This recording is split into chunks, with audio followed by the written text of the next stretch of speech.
Hello, Mark. My name is Amy Zhang Yuqi. My student number is 47. The title of the speech is Aala Khani, What It's Like to Be a Parent in a War Zone. I'm junior.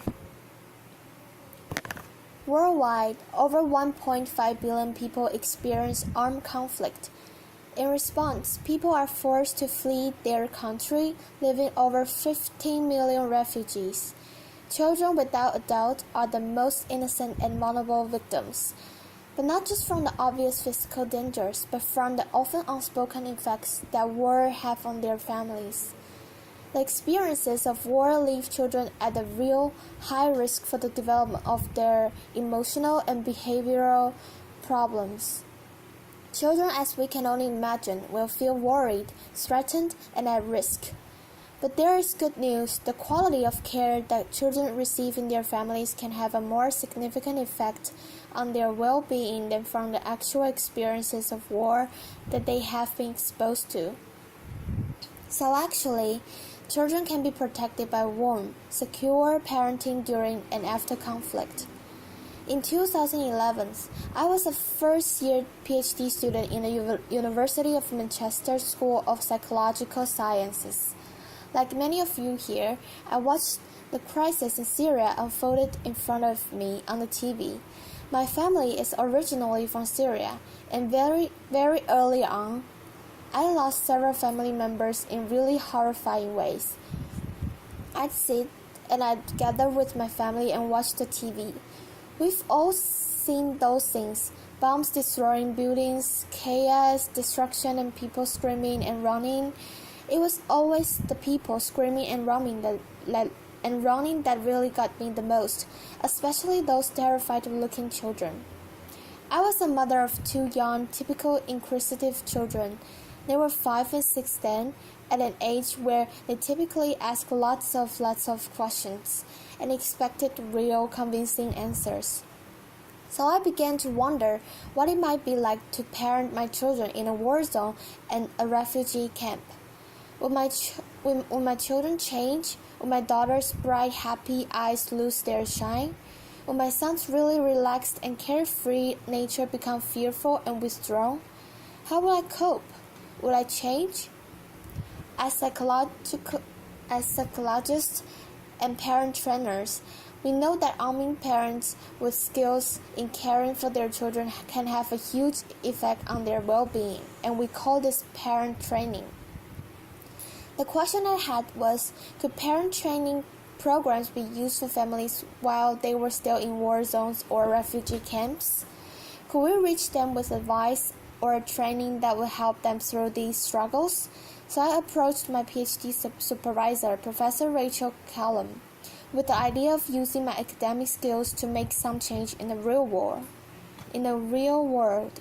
I wasn't quite sure what exactly I wanted to do. She listened carefully and patiently, and then to my joy she said, "If that's what you want to do, and it means so much to you, then let's do it. Let's find ways to see if parent programs can be useful for families in these contexts."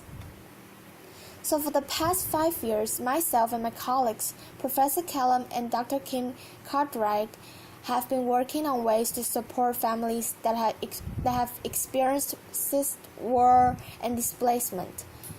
Now, to know how to help families that have been through conflict support their children, the first step must obviously be to ask them what they are struggling with, right? I mean, it seems obvious, but it's often those that are the most vulnerable that we're trying to support that we actually don't ask. How many times have we just assumed we know exactly the right thing that's going to help someone or something without actually asking them first? So I traveled to refugee camps in Syria and in Turkey, and I sat with families and I listened.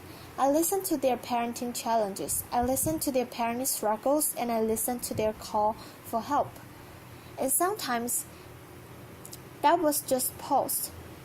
As all I could do was hold hands with them and just join them in silent crying and prayer.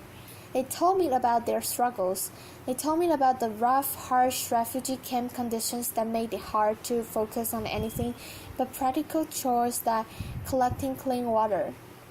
They told me how they watched their children withdraw, the sadness, depression, anger, bedwetting, some sucking, fear of loud noises, fear of nightmares, terrifying nightmares. These families had been through what we have been watching on the TV.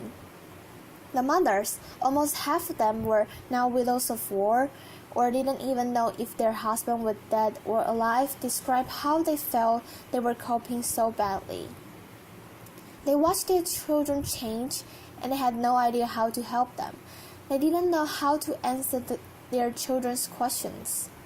What I found incredibly astonishing and so motivational was that these families were so motivated to support their children. Despite all these challenges they faced, they were trying to help their children. They were making attempts at seeking support from NGO workers, from refugee camp teachers, professional medics, other parents. One mother I met had only been in a camp for 4 days and had already made 2 attempts at seeking support for their 8-year-old daughter who was having terrifying nightmares. But sadly, these attempts are almost always useless. Refugee camp doctors, when available, are almost always too busy or don't have the knowledge or the time for basic parenting support. Refugee camp teachers and other parents are just like them, part of a new refugee community who's struggling with new needs. So then we began to think, how could we help these families? The families were struggling with things much bigger than they could cope with. The Syrian crisis made it clear how incredibly impossible it would be to reach families on an individual level. How else could we help them? How would we reach families at a population level and low costs in their terrifying times? After hours of speaking to NGO workers, one suggested a fantastic innovative idea of distributing parenting information leaflets via bread wrappers that were being delivered to families in a conflict zone in Syria by humanitarian workers. So that's what we did. The bread wrapper haven't changed a lot in their appearance, except for the addition of 2 pieces of paper. One was a parenting information leaflet that had a basic advice and information that normalized to the parent what they might be experiencing, or what their child might be experiencing, and information on how they would support themselves and their children, such as information like spending time talking to your children, showing them more affection, being more patient with your child, talking to your children. The other piece of paper was a feedback questionnaire, and of course, there was a pen. So is this simply leaflet distribution, or is this actually a possible means of delivering psychological first aid that provides warm, secure, loving parenting? We managed to distribute 3,000 of these in just 1 week. What was incredible was we had a 60% response rate. 60% of the 3,000 families responded. I don't know how many researchers we have here today, but that kind of response rate is fantastic. To have that in Manchester would be a huge achievement, let alone in a conflict zone in Syria, really highlighting how important these kind of messages were to families. I remember how excited and eager we were for the return of the questionnaires. The families had left hundreds of messages, most incredibly positive and encouraging. But my favorite has got to be, "Thank you for not forgetting about us and our children." This really illustrates the potential means of the delivery of psychological first aid to families, and the return of feedback too. Just imagine replicating this using other means such as baby milk distribution or female hygiene kits or even food baskets. But let's bring this closer to home. Because the refugee crisis is one that is having an effect on every single one of us. We are bombarded with images daily of statistics and of photos, and that's not surprising because by last month, over 1 million refugees had reached Europe. 1 million refugees are joining our communities. They are becoming our neighbors. Their children are attending our children's schools. So we've adapted the leaflets to meet the needs of European refugees, and we have them online, open access in areas with a really high refugee influx. For example, the Swedish healthcare uploaded it onto their website, and within the first 45 minutes, it was downloaded 343 times, really highlighting how important it is for volunteers, practitioners, and other parents to have open access psychological first aid messages. In 2013, I was sitting on the cold, hard floor of a refugee tent with mothers sitting around me as I was conducting a focus group. Across from me stood an elderly lady with what seemed to be a 13-year-old girl lying beside her. With her head on the elderly lady's knees, the girl stayed quiet throughout the focus group, not talking at all, with her knees curled up against her chest. Towards the end of the focus group, and as I was thanking the mother for their time, the elderly lady looked at me while pointing at the young girl and said to me, "Can you help us with..." Not quite sure what she expected me to do, I looked at the young girl and smiled, and in Arabic I said, "Salam Akai Suimak, what's your name?" She looked at me really confused and engaged, and then said, "Holo." Holo is the pet's name for the Arabic female name. Holo is only really used to refer to really young girls.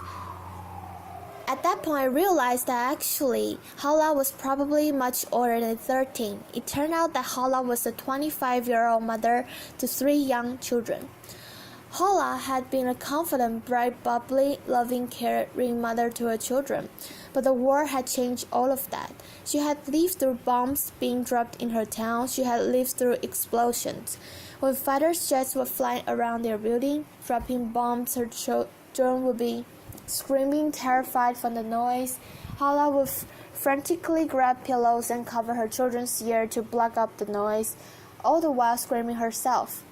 When they reached the refugee camp and she knew they were finally in some kind of safety, she completely withdrew to acting like her old childhood self. She completely rejected her family, her children, her husband. Hala simply could no longer cope. This is a parenting struggle with a really tough ending, but sadly, it is not uncommon. Those who experience armed conflict and displacement will face serious emotional struggles. And that's something that we can all relate to. If you have been through a devastating time in your life, if you have lost someone or something you really care about, how will you continue to cope? Could you still be able to care for yourself and for your family? Given that the first year of the child life are crucial for healthy physical and emotional development, and that 1.5 billion people are experiencing armed conflict, many of whom are now joining our communities, we cannot afford to turn a blind eye to the needs of those who are experiencing war and displacement. We must prioritize these families' needs, both those who are internally displaced or those who are refugees worldwide. These needs must be prioritized by NGO workers, policymakers, the WHO, the UNHCR, and every single one of us in whatever capacity it is that we function in our society. When we begin to recognize the individual phases of the conflict, when we begin to notice those intricate emotions on their faces, we begin to see them as humans too. We begin to see the needs of these families, and these are the real human needs. When these family needs When these family needs are prioritized, interventions for children in humanitarian setting will prioritize and recognize the primary role of the family in supporting children. Family mental health will be shouting loud and clear in global international agenda, and children will be less likely to enter social services systems in resettlement countries because their families would have had support earlier on. And we will be more open-minded, more welcoming, more caring, and more trusting to those who are joining our communities. We need to stop wars. We need to build a world where children can dream of planes dropping gifts, not bombs. Until we stop armed conflicts raging throughout the world, families will continue to be displaced, leaving children vulnerable. But by improving parenting and caregiver support, it may be possible to weaken the links between war and psychological difficulties in children and their families. Thank you. Applause.